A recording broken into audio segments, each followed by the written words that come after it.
Diabetes একটি দীর্ঘমেয়াদী শারীরিক জটিলতা যা সারা জীবন বয়ে বেড়াতে হয়। সারা বিশ্বে প্রায় 53 কোটি মানুষ এই অভিশাপ বা রোগে ভুগছেন। এই অভিশাপের কারণে সারা বিশ্বে প্রতি বছর প্রায় 10 লাখের বেশি মানুষ পরপারে পাড়ি জমায়।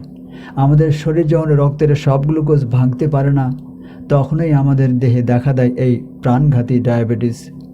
ডায়াবেটিস নিজেই যে শুধু প্রাণঘাতী তা কিন্তু নয়, এই ডায়াবেটিস আরও নিয়ে আসে হার্ট, কিডনি এবং স্ট্রোকের মতো জটিলতা।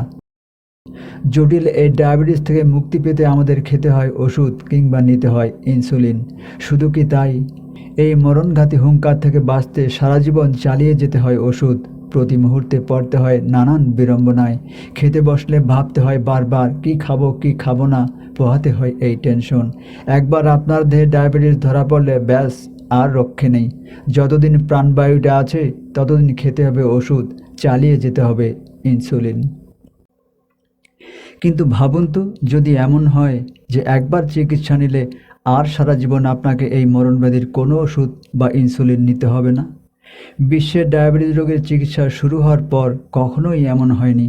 সেই প্রাচীনকাল থেকে ডায়াবেটিস পৃথিবীতে আবিষ্কৃত হওয়ার পর থেকেই এর চিকিৎসা সারা জীবন বয়ে বেড়াতে হয়। শত শত বছর ধরে এই জটিল মরণব্যাধির চিরতর নির্মূলের ওষুধ আবিষ্কারের গবেষণা চলতে থাকলেও এত বছরেও সেটা আবিষ্কার সম্ভব হয়নি। কিন্তু অবশেষে চীনের একদল গবেষক তাদের অক্লান্ত শ্রম দিয়ে এই মরণব্যাধি ডায়াবেটিস চিরতর নির্মূলের চিকিৎসা আবিষ্কারে সফলতা পেয়েছেন। এই গবেষক দল বিশ্বে প্রথমবারের মতো সেল থেরাপি ব্যবহার করে ডায়াবেটিস আক্রান্ত ব্যক্তিকে সম্পূর্ণ সারিয়ে তুলতে সক্ষম হয়েছেন।